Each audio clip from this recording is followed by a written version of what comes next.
Hey everyone. Today, we're diving into a masterclass on what is arguably the absolute most stressful, high-stakes part of applying to graduate school. Yep, you guessed it, the statement of purpose. We're going to look at exactly how you can use artificial intelligence to strategically review, score, and just completely elevate your SOP. And the best part? We're talking about doing this completely solo without having to drop thousands of dollars on a pricey admissions consultant. So if you want some direct, actionable steps to actually secure your admission, well, you are definitely in the right place. Let's get into it. Okay, I want you to look at this number, 82,659. That's the massive number of graduate applications analyzed in a recent study, and man, the findings are frankly shocking. Just imagine this for a second. An applicant studies for months, completely aces their exams, collects these incredible recommendation letters, and then they get instantly rejected. No way, right? Why? Simply because their statement of purpose reads exactly like thousands of others. The admissions committee isn't rejecting them for being unqualified, they are rejecting them because their application just totally blends into the background noise. Writing a generic SOP is quite literally the most expensive and time-consuming way to earn a rejection letter. So here's our roadmap for this explainer. We'll start off by decoding the SOP evaluation criteria, move on to uncover the 6 deadly mistakes getting applicants rejected, walk through the exact AI review workflow you need, and then finally, wrap up with some solid proof and final polish. All right, Section 1. Decoding the SOP. Before we could even think about fixing mistakes, we absolutely have to understand a fundamental truth here. Different degree programs read your application looking for completely different things. Think about it. Sending an engineering SOP to a business school is kind of like sending a hospital cover letter to a hedge fund. It just doesn't work.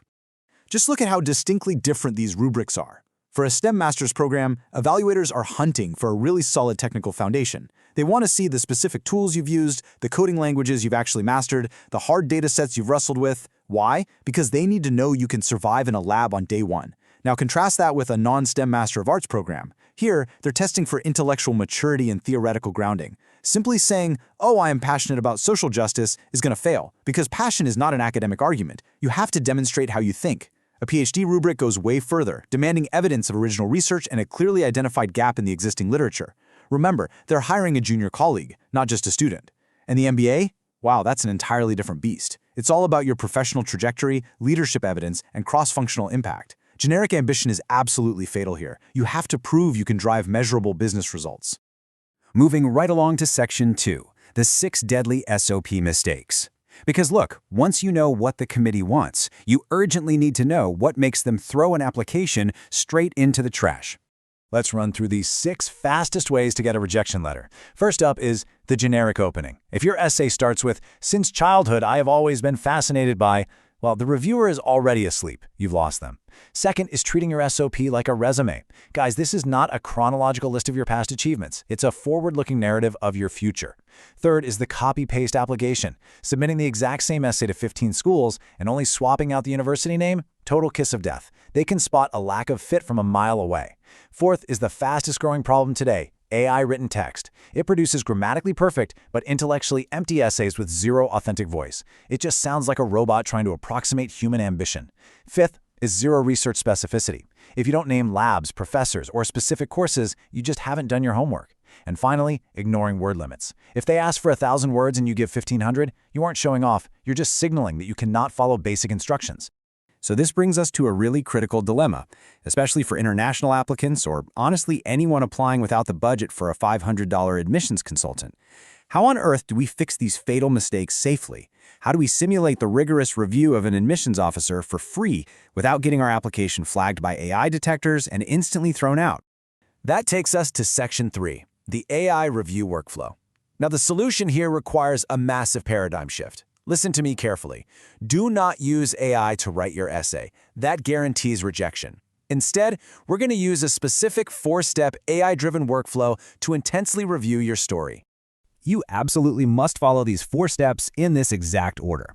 Step 1 is the self-audit. Read your SOP out loud. I know it sounds simple, but your ear will catch clunky phrasing and unnatural transitions that your eye completely misses every time.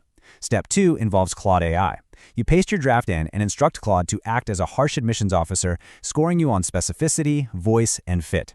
Because of its huge context window, Claude is going to give you deep strategic pushback on your narrative gaps. Step 3 utilizes GradPilot. This is a specialized tool that runs a rigorous AI detection check, matching the exact software the universities use, and scores you against your target program's specific rubric. Finally, step 4 is GradGPT. This is your iterative revision loop. You rewrite the weak parts yourself to maintain your unique human voice, and then use GradGPT to confirm if your manual changes actually fix the underlying strategic problem without, introducing new issues. Let me tell you, this workflow completely levels the playing field. Just look at the breakdown here. Claude handles deep narrative strategy on a free tier. ChatGPT is perfect for a really quick grammar polish. GradPilot gives you hard rubric scoring and vital AI detection for maybe $20, and GradGPT gives you unlimited iterative reviews for free. Professional consultants, they will easily charge you up to $500 per document. You can replace that entire expense with a $20 tool stack, saving your money for instant ramen when you actually get to grad school. All right, final section, section 4, proof and final polish, because I want to show you exactly what this workflow looks like in practice. The difference between a weak and strong draft is just staggering. Take a look at this comparison for a STEM Master's in Data Science. The week before version is an immediate eye roll. I have always been passionate about data since my school days, and I am now seeking to further my studies at your esteemed institution. It's pure fluff. Now look at the strong AI-reviewed version on the right. It immediately attacks a specific data gap. It talks about building a recommendation engine, discovering performance drops for users in Tier 2 cities due to sparse data, and it specifically calls out Professor Amelia Torres's work from NeurIPS 2023. Notice something? The AI didn't invent this. It just helped the applicant pull their strongest capstone project out of the shadows and put it front and center where the committee literally couldn't miss it. And we see the exact same incredible shift for an MBA applicant. The weak version relies on the ultimate corporate cliché, I am a results-driven professional looking to make a greater impact. I mean, that means absolutely nothing to an admissions committee. But the AI revised version, it details leading a market entry workstream for a renewable energy firm, identifying a massive personal knowledge gap in regulatory structures, and explicitly targeting the school's energy finance track and a named professor. It's grounded in reality and backed up by actual conversations with alum working in Southeast Asia. This, right here, is exactly how you prove you belong in their cohort. Now, you might be wondering, what happens if your drafting triggers AI detection software anyway? Look at this. Notice the massive drop in AI detection here, plummeting from a highly dangerous 82% down to a totally safe 9%. So how is this actually done? By destroying perfectly uniform robotic sentence lengths and injecting proper nouns. AI text generators deal in statistical averages and broad, predictable concepts. You beat them with extreme specificity.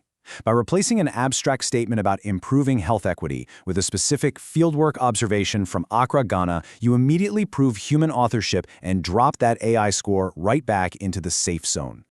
Okay, so before you even think about hitting that submit button, you absolutely must run through this final off-ramp checklist. Verify you have a specific real-world hook, not a vague passion statement. Ensure you have named actual faculty members you want to work with. State your goals with absolute clarity. Double-check the logical bridge between your past experience and this specific degree. Confirm you are strictly under the word limit. And finally, verify your AI detection score is safely under 15%. I can't stress this enough. Customize everything every single time. To wrap this explainer up, I want to leave you with this defining principle. AI should review your story, not write it. Your unique experiences, your fieldwork, your specific, messy, real-world challenges, those are your ultimate, undeniable advantages in this highly competitive process. AI is simply the mirror that helps you see your own brilliance clearly. You have the tools now, and you have the experiences.